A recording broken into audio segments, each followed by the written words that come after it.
AP ఎన్నికలలో చిత్ర విచిత్రాలు వెలుగు చూశాయి. సామాన్యులు సైతం ప్రజాప్రతినిధులుగా ఎన్నికయ్యారు. రంపచోడవరం నియోజకవర్గానికి ఎమ్మెల్యేగా, అంగన్వాడీ టీచర్గా ఎన్నికయ్యారు. కొద్ది సంవత్సరాలుగా రంపచోడవరం నియోజకవర్గంలో తెలుగుదేశం పార్టీ జెండా ఎగరలేదు. గత 2 ఎన్నికల్లో అక్కడ వైసీపీ అభ్యర్థులే ఎన్నికవుతూ వచ్చారు. అయితే ఈసారి అక్కడ పార్టీ జెండా ఎగరేయాలని చంద్రబాబు భావించారు. అంగన్వాడీ టీచర్గా ఉన్న శిరీషాదేవిని రంగంలోకి దించారు. ఆమెకు అన్ని విధాలుగా ఆర్థిక వనరులు సమకూర్చారు. దీంతో ఆమె అత్యధిక మెజారిటీతో గెలుపొందారు.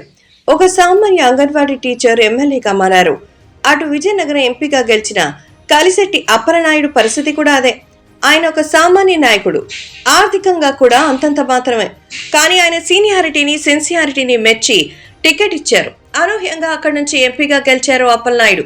సాధారణంగా చంద్రబాబు అంటే కార్పొరేట్ స్థాయి అని అందరూ అనుకుంటారు. కానీ ఆయన పార్టీ శ్రేణుల ఆర్థిక పరిస్థితులను, స్థితిగతులను కూడా తెలుసుకుంటారని తెలిసింది. రాష్ట్ర వ్యాప్తంగా గెలిచిన ఎంపీలతో చంద్రబాబు ప్రత్యేకంగా సమావేశమయ్యారు. వారికి దిశానిర్దేశం చేశారు. రాష్ట్ర ప్రయోజనాల విషయంలో రాజీ లేని పోరాటం చేయాలని పిలుపునిచ్చారు.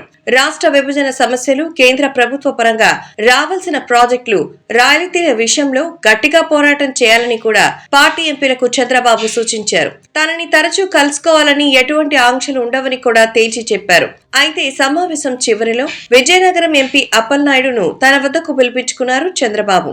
అప్పలనాయుడిది ఒక సాధారణ కుటుంబం. ఆర్థిక పరిస్థితి అంతంత మాత్రమే. అందున బొత్స కుటుంబ అడ్డాలో పోటీ చేశారు. 2,50,000కు పైగా మెజారిటీతో సాధించారు. చంద్రబాబు ఇచ్చిన పిలుపుకు క్యాడర్ గట్టిగానే ఫైట్ చేసింది. అటు అప్పలనాయుడు కమిట్మెంట్ సైతం చంద్రబాబుకు నచ్చింది. అందుకే ప్రత్యేకంగా అప్పలనాయుడిని పిలిపించుకున్న చంద్రబాబు అభినందించారు. ఏ అప్పలనాయుడు, ఫ్లైట్ టికెట్ తీసుకున్నావా, లేకుంటే మన వారికి ఎవరికైనా తీయమంటావా అని చంద్రబాబు అనేసరికి అప్పలనాయుడు కళ్ళు చెమర్చాయి.